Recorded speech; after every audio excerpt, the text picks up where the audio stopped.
تو ہماری بات یہ چل رہی تھی کہ failing to plan is planning to fail, یعنی اگر اپنے وقت کو ترتیب نہیں دیں گے تو پھر تو وقت ضائع ہو جائے گا.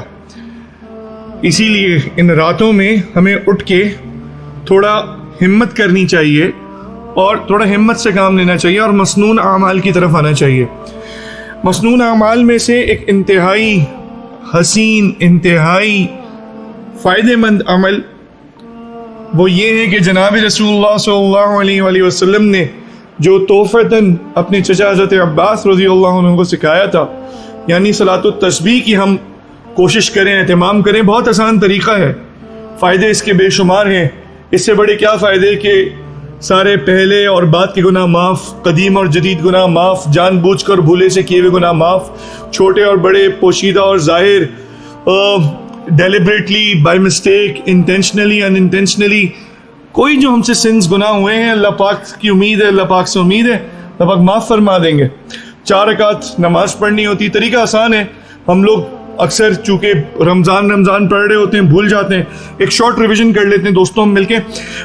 ریویژن یہ کہ بھائی اس کے 2 طریقے ہیں، آسان سمرائز کر لیتے ہیں. تو ایک طریقہ یوں ہے کہ آپ نے جیسے 4 رکعت نفل کی نیت باندھی صلاۃ التسبیح کی، اور جیسے ایک عام معمول کی نماز پڑھتے ہیں ویسی نماز پڑھنی ہے.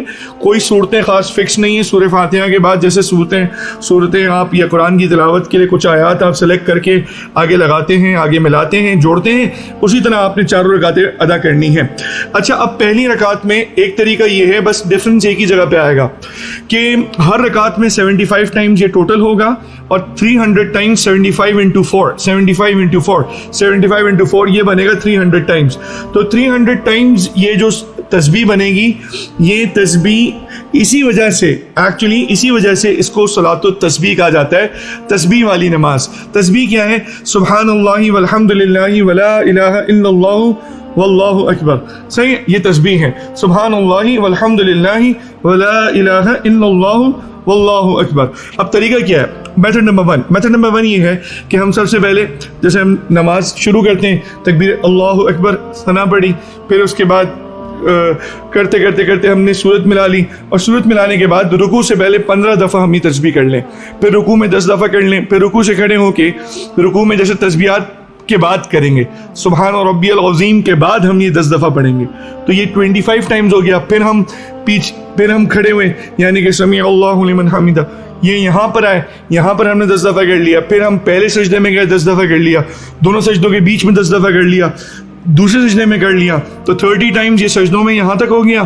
اور رکوع میں 10 دفعہ ہوا تھا، اور 10 دفعہ سمیع اللہ لمن حمیدہ کے بعد ہوا تھا، 50 ٹائمز ہو گیا. 15 ٹائمز ہم نے رکوع سے پہلے کیا تھا، 65 ٹائمز ہو گیا. اور اب جب دوسرے سجدے سے ہم اٹھیں گے تو اللہ اکبر کہہ کے بیٹھیں گے، اور 15 دفعہ ہم 10 دفعہ یہ تسبیح پھر پڑھ لیں گے. 75 ہو گیا. اب اگر دوسری رکعت ہمیں جوائن کرنی ہے تو دوسری رکعت کے لیے پھر ہم کھڑے ہوں گے. دوسرا طریقہ یہ ہے، 2 طریقوں سے پڑھ سکتے ہیں. دوسرا طریقہ یہ ہے کہ آپ ثنا پڑھ لیں. ثنا پڑھنے کے بعد پہلی رکعت میں آپ پہلے 15 دفعہ یہ تسبیح پڑھ لیں. آپ نے 15 دفعہ یہ تسبیح پڑھ لی. اب 15 دفعہ تسبیح کرنے کے بعد پھر آپ نے اعوذ باللہ، بسم اللہ، سورہ فاتحہ، دوسری سورت کی قرأت سے آپ فارغ ہونے کے بعد رکوع میں جانے سے پہلے ان تسبیحات کو آپ نے 10 دفعہ پڑھ لیا. 25، پھر رکوع میں گئے، 35، رکوع سے کھڑے ہوئے، 45، پہلے سجدے میں گئے، 55، سجدے کے بیچ میں، 2 سجدوں کے بیچ میں، 65، اور دوسرے سجدے میں 75. تو 75 کا کاؤنٹ ہو جائے گا. 4 رکعتیں ہیں، اور 4 رکعتوں میں یہ 75 into 4 300 ہو جائے گا. اب اس میں ایک بات یہ سمجھ لیں کہ اس کے اندر اگر کبھی کسی جگہ کلمات ہم بھول جائیں، 10 سے کم پڑھ لیے، تو پھر آگے مکمل کر لیں گے. بس یہ یاد رکھیں گے کہ اگر رکوع میں کوئی کلمات کم ہو گئے ہیں تو وہ سجدے میں پورے کر لیں گے، اس کو پھر ہم قومے میں پورا نہیں کریں گے. اور اسی طرح سجدے میں کوئی چیز کم ہو گئی ہے تو اس کو دوسرے سجدے میں پورا کر لیں گے انشاءاللہ. ٹھیک ہے؟ تو اللہ پاک مجھے آپ کو صحیح عمل کی توفیق عطا فرمائے.